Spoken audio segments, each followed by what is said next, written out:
Bonjour à vous, c'est Yann. Aujourd'hui, on va parler de 4 profils pour mieux s'y retrouver dans les vins rouges.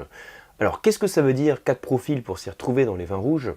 En fait, on va parler de dégustation de vin et puis on va parler de classification. J'ai déjà parlé à d'autres occasions sur cette chaîne et dans des formations, des classifications des vins, des notions aussi de profil gustatif. Et là, je voudrais revenir sur ce concept pour faire le lien entre les deux.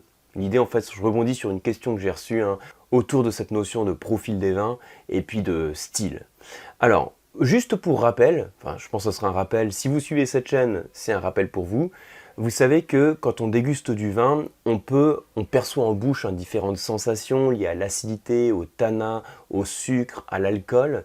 Et en fonction de ces sensations, on peut s'amuser à schématiser les vins, donc sur un petit graphe, sur un petit schéma. Et ce petit schéma, on l'appelle le profil gustatif. Donc là, pour cette vidéo, pour faire court et puis aller à l'essentiel, je vais me centrer sur le vin rouge. Alors le profil gustatif, alors je pense que c'est un rappel, bon sinon je vous le donne ici, je le représente sur 3 axes comme ça. L'axe qui va vers le haut, c'est l'acidité, l'axe qui va ici, c'est les tanins, et l'axe qui va là, le haut, c'est pour onctuosité. Onctuosité, j'y mets donc aussi bien l'alcool que le sucre. C'est tout ce qui participe à la douceur du vin, donc le sucre c'est de la douceur, tout ce qui crée une salivation grasse, comme l'alcool, tout ce qui chauffe la bouche, ce qui enrobe la bouche en quelque sorte. Bon, je ne sais pas si ça vous aide à mieux comprendre, mais voilà. C'est l'onctuosité.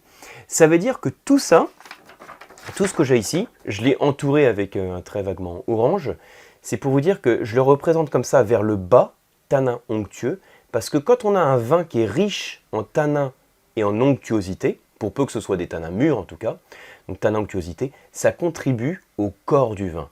Donc ce qui est vers le bas, ça contribue au corps, et ce qui est vers le haut, l'acidité, ça contribue au contraire à diminuer la sensation de corps.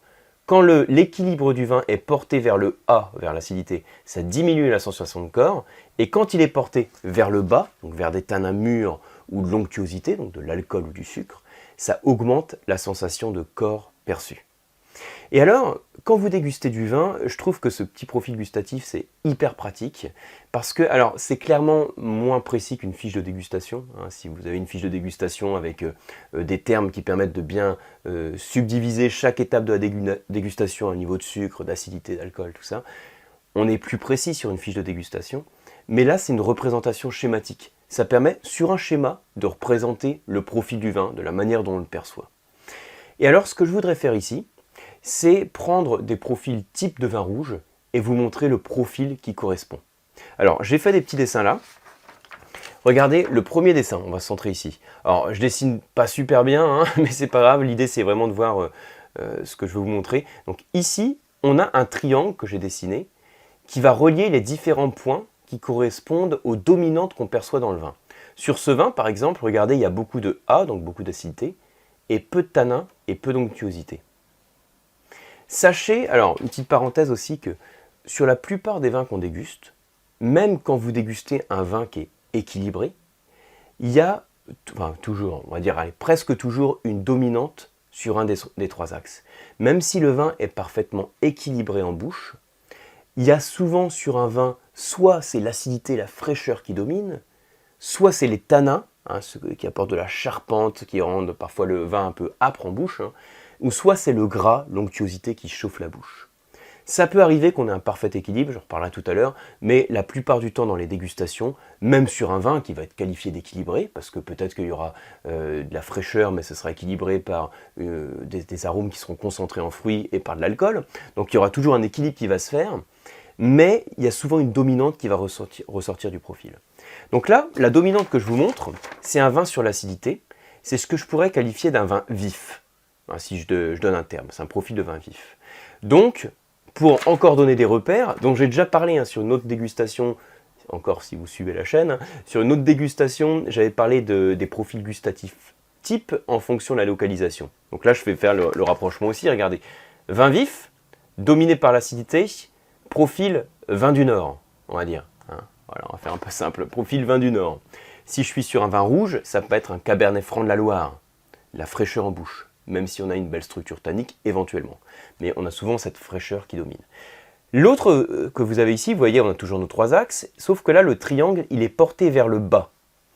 Donc s'il est porté vers le bas, il est porté, donc c'est un vin qui va être a priori plus corsé. On va percevoir plus de corps. Souvenez-vous ce que je vous ai dit tout à l'heure, hein. Tanin, onctuosité participe au corps. Tanin mûr en tout cas. Donc les tanins. Là, on a un vin avec une structure tannique. Là, si c'était un vin vif, là, ce sera un vin tannique. Voilà comment on peut décrire le style aussi.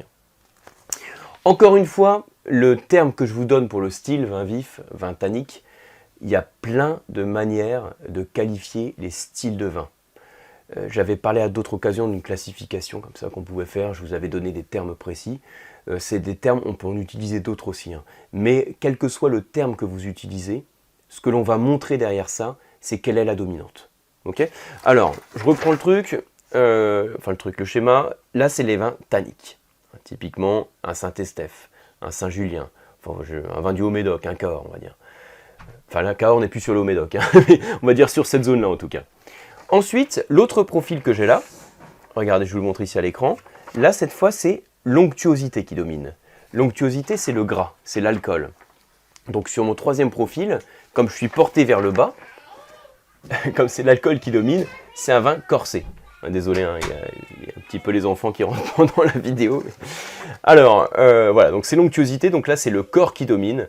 Là c'est le gras, donc je pourrais dire c'est un vin rond, onctueux. Ok? Vous voyez un peu les termes que j'utilise ici, je dis vin vif, vin tannique. Allez, on va dire vin onctueux, ce sera plus facile parce que comme ça on utilise le haut de onctueux, c'est plus logique, hein, c'est plus facile pour s'en rappeler. Vin onctueux, ce sera quoi? Je vais faire très simple, hein, ça va être par exemple un coteau du Languedoc. Je vais faire très simple dans le sens où je vais donner des grandes tendances. Et pour faire encore plus simple, je vais dire c'est un vin méditerranéen par exemple. Hein, voilà un peu l'idée. Alors ça, c'est les trois profils dans lesquels on a une dominante qui ressort, ce qui est souvent le cas. Après, il peut arriver que vous dégustiez un vin qui va vous paraître en bouche très léger. Et vous allez dire, bah ouais, j'ai peut-être un peu d'acidité qui ressort, mais le vin me paraît très léger. Dans ce cas-là, on aura un autre profil que je vous ai représenté ici.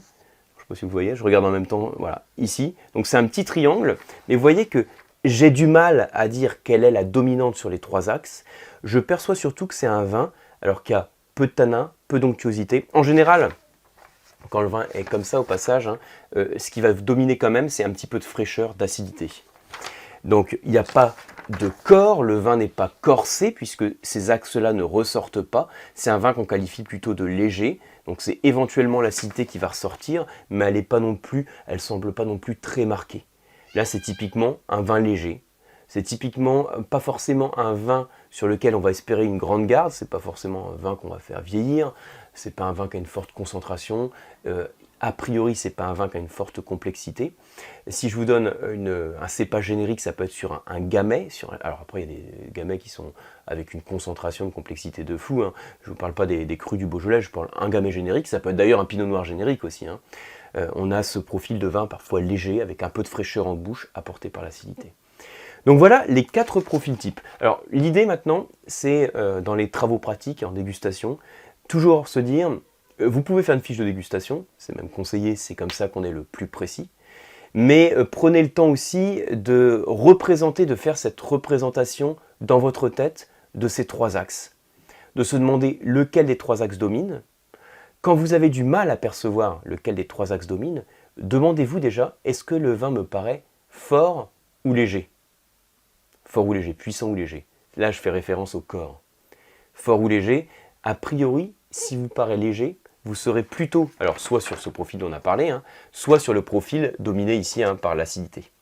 Et si vous paraît fort, donc c'est-à-dire corsé, il y a de grandes chances pour qu'il y ait soit un bon niveau de tanin, soit un bon niveau d'onctuosité, soit les deux, et une forte concentration d'arôme. Voilà pour ces quelques clés. J'espère que ça vous a plu, j'espère que vous avez appris des choses. Si c'est le cas, merci de vous abonner à la chaîne, merci de liker la vidéo. Et puis je vous retrouve très prochainement sur une nouvelle vidéo, sur un prochain mail. Donc si ce n'est pas encore le cas, rejoignez ma mailing list, il y a aussi le lien qui est en descriptif de la vidéo. Et je retrouve aussi, alors il y a plein de trucs en fait, je retrouve un peu partout, sur les formations et les diplômes du COAM et sur les masterclass à dégustation. Merci, à bientôt.